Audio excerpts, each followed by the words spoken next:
Assalamualaikum warahmatullahi wabarakatuh. Selamat siang saya ucapkan kepada Bapak dosen yang terhormat. Perkenalkan nama saya MS Zamroni Waliuddin. Saya mahasiswa S1 Sistem Informasi Universitas Terbuka dengan nomor induk mahasiswa 052768999. Kali ini dalam video ini saya akan menjelaskan praktek tugas 1 dari mata kuliah pemrograman berbasis web yang sudah saya kerjakan. Pada pada mata kuliah pemrograman berbasis web kali ini, STSI 4209, saya sudah mengerjakan semua yang diinstruksikan di soal-soal tersebut. Website ini dibuat menggunakan HTML, CSS, dan JavaScript DOM sesuai dengan instruksi tugas yang berada di soal. Baik, tujuan dari proyek ini adalah membuat aplikasi website yang sederhana untuk simulasi, pemesanan, dan tracking bahan ajar di universitas terbuka. Pada proyek ini, aplikasi masih berfokus pada front-end saja, sehingga data belum menggunakan database, tapi menggunakan data dummy dari file JavaScript yang sudah disertakan di soal, yaitu file data.js. Oke, yang pertama saya jelaskan dulu struktur dari foldernya sesuai instruksi yang ada di soal. Yang pertama, folder aset ini saya gunakan untuk menyimpan gambar. Semua gambar-gambar yang dibutuhkan, gambar logo, lalu gambar buku ada di folder aset ini. Di sini ada logo UT kepemimpinan.jpg yang sudah disertakan di soal, semua saya taruh di folder aset. Kemudian selanjutnya adalah folder CSS. Folder CSS ini saya gunakan untuk menyimpan file-file CSS atau styling atau gaya dari website saya ada di sini. Di sini ada style.css yang sudah saya buat. Selanjutnya yaitu folder JS. JS ini adalah folder untuk menyimpan file-file dari JavaScript. Oke. Termasuk juga file dari data dummy yang sudah disertakan di soal. Nah, di sini saya membuat ada satu dari data dummy-nya, data.js, lalu script.js sebagai script utama JavaScript, lalu saya juga membuat file tambahan JavaScript-nya yaitu stock.js dan tracking.js. Selain itu, di halaman utama ada beberapa file yang sudah saya buat. Yang pertama adalah index.html, ini sebagai halaman utama login. Loginnya memakai index.html ini, lalu selanjutnya jika berhasil masuk, akan memasuki halaman dashboard.html yang sudah dibuat ini. Selanjutnya ada halaman tracking, untuk men-tracking pengiriman, di sini tracking.html, dan terakhir ada halaman stok. Stok.html ini digunakan untuk menginformasikan stok bahan ajar. Baik, yang pertama saya jelaskan dulu terkait dengan HTML yang berada pada halaman login atau indeks ini. Di sini, pada halaman login ini terdapat beberapa form. Yang pertama adalah form email. Ya, yang pertama adalah form email. Yang kedua adalah password, form passwordnya. Di sini untuk email, lalu di sini untuk passwordnya, lalu ada tombol login di sini. Ini adalah tombol login. Semoga bloknya kelihatan ya, tombol login, dan tombol lupa password apabila pengguna lupa atas passwordnya. Ya, ada juga nanti tombol daftar di sini di menu mendaftarkan ID jika nanti dibutuhkan suatu saat mau mendaftarkan ID baru. Pada halaman dashboard ini terdapat, kalau pada halaman dashboard yang sini, nah, terdapat beberapa menu, yaitu menu navigasi dan menu informasi utama aplikasi. Nah, sebentar. Nah, ini untuk informasi bahan ajar saya arahkan ke stok.html, lalu untuk tracking pengiriman saya arahkan ke tracking.html. Untuk laporan dan histori transaksi belum saya arahkan, ini saya kasih tanda pagar ya, artinya kita masih kosong, belum bisa diklik. Ini saya buat untuk jika suatu saat dibutuhkan halaman untuk laporan atau histori transaksi. Juga ada tombol logout di sini. Sedangkan pada halaman tracking, di sini kalau kita klik tracking akan dia diarahkan ke halaman tracking.html. Di tracking.html ini terdapat input nomor delivery order dan status pengirimannya. Jadi di sini untuk delivery order, untuk men-tracking, nah di sini tracking pengirimannya di sini untuk memasukkan nomor ordernya di sini. Setelah memasukkan, akan menekan tombol cari yang sudah saya ketikkan di sini. Ini berupa tombol cari, ya, saya kasih nama cari tracking ya. Dan nanti hasil trackingnya akan muncul berikutnya. Nah, sedangkan pada halaman stok yang ada di sini, di halaman stok ini terdapat tabel informasi dari bahan ajar.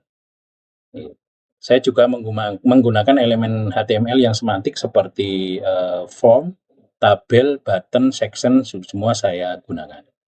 Oke, sekarang itu penjelasan tentang HTML. Selanjutnya saya akan menjelaskan tentang CSS. Di sini file CSS-nya. Pada bagian CSS, saya menggunakan eksternal CSS melalui file style.css yang sudah saya ketik di sini. Saya menggunakan kombinasi warna merah dan putih. Ini sebenarnya hanya karena mohon maaf Pak dosen, saya tidak begitu ahli di desain, jadi saya menggunakan merah dan putih, saya sesuaikan saja dengan identitas universitas terbuka ya. Selain itu saya menambahkan card, nanti ada shadow di sini card, ada card ya, card. Lalu ada shadow, hover effect, ini ada hover di sini. Lalu ada modal konten di sini,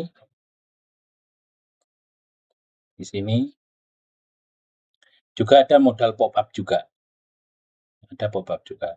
Logo, karena opsional logo saya juga sudah menyertakan untuk menaruh logo. Logo ada di dua tempat.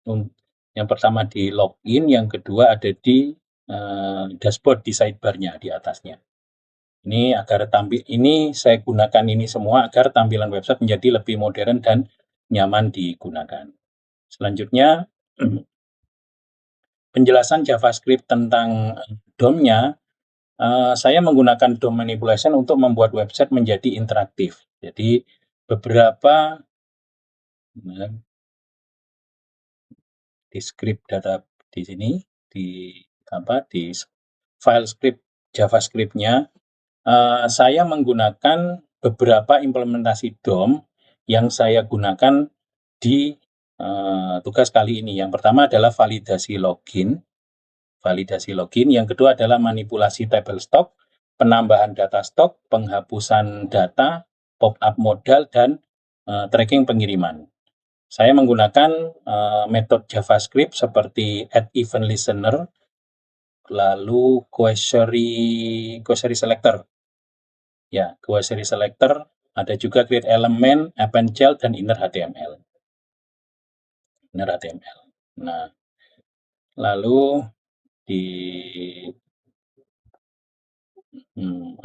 untuk data yang sudah disertakan di file data.js sebagai data dummy, ini digunakan sebagai simulasi database karena kan kita tidak menggunakan database asli, jadi menggunakan data dummy saja, hanya menggunakan data dummy. Nanti saya akan mencoba login menggunakan admin Sita saja. Jadi menggunakan email dan password dari yang sudah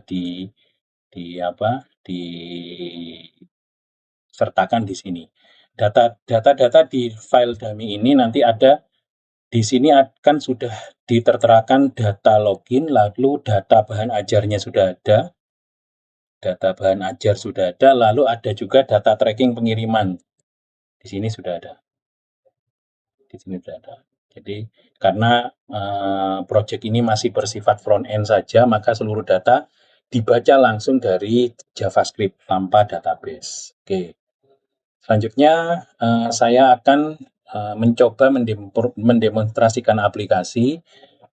Pertama, saya coba buka halaman login ya, karena saya menggunakan VS Code, maka saya suka VS Code ini karena extension-nya lengkap sekali. Saya menggunakan extension live server di sini, ya. Jadi saya cukup membuka file index yang merupakan halaman login menggunakan live server. Saya klik kanan di sini, lalu saya open with live server. Nah, di Google di sini di browser saya akan tampil halaman loginnya. Oh, tidak tampil ya. Sebentar, saya tampilkan di sini. Saya tampilkan Chrome-nya.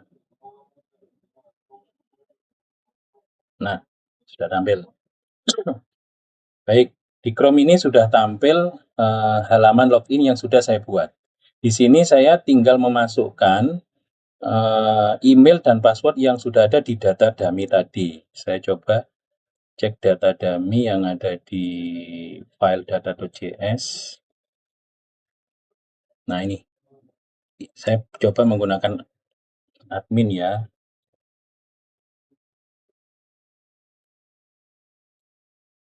Emailnya menggunakan ini. Lalu passwordnya admin 123. Jika saya login, maka saya akan bisa masuk ke halaman dashboard jika password dan emailnya sesuai. Jika salah, misal saya hapus sedikit, saya coba salahkan passwordnya, maka akan ada keterangan email dan password yang Anda masukkan salah. Ini menunjukkan bahwa programnya sudah berjalan dengan baik. Ini alertnya akan tampil seperti ini. Nah, tapi jika benar, kita akan langsung masuk ke halaman dashboard. Admin 123, ini sudah benar, saya coba login. Nah, login berhasil, jadi alert berhasilnya sudah ada. Sekarang kita akan masuk ke halaman dashboard. Saya klik OK. Nah, ini adalah dashboard saya. Ya, dashboard di sini ada card yang sudah saya buat tadi, seperti yang saya jelaskan di CSS tadi. Ini cardnya, ya. Lalu ini menu-menunya. Saya buat menu sederhana dulu, yang penting berjalan dengan baik. Ini ada dashboard, informasi bahan ajar, tracking pengiriman, dan laporan histori start logout. Logout ini semuanya berfungsi kecuali laporan dan histori.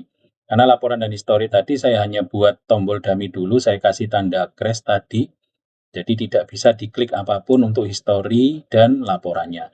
Tapi jika yang lain itu sudah bisa. Contohnya informasi bahan ajar dan tracking pengiriman. Oh iya, di sini sudah disambut dengan greeting otomatis berdasarkan waktu. Kebetulan sekarang jam 1:29, jadi di sini keterangannya selamat siang. Menu navigasi dan card informasi utama sudah ada. Nah, greeting ini akan berubah sesuai dengan waktu yang dibuka oleh pengguna.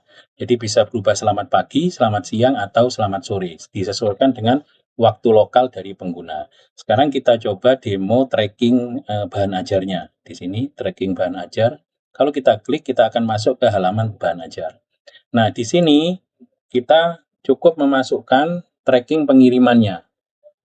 Ya, sistem akan jika nomor pengiriman sudah benar, maka nomor delivery order sudah benar, maka sistem akan menampilkan nama pengguna, status, lalu ekspedisi, lalu ada tanggal kirim, dan ada riwayat perjalanan paket juga. Jika nomor delivery order tidak ditemukan, maka sistem akan menampilkan alert. Contoh saya coba, saya ngawur memasukkannya, saya klik cari, maka nomor delivery order tidak ditemukan. Artinya fungsi alertnya sudah bekerja. Sekarang saya coba menggunakan data dummy. Nah, ini oke, yang atas nama Agus Pranoto saja ya. Jadi nomornya adalah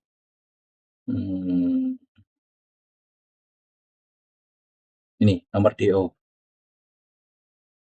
Nah, ini trackingnya. Nah, Saya copy di sini, ini yang nomor tracking ini saya dapatkan dari data dummy yang sudah dikirimkan di soal. Kita klik cari, nah, maka akan ketemu nama Rina Wulandari, status dalam perjalanan, tanggal kirim sekian, riwayat perjalanan, ada semua.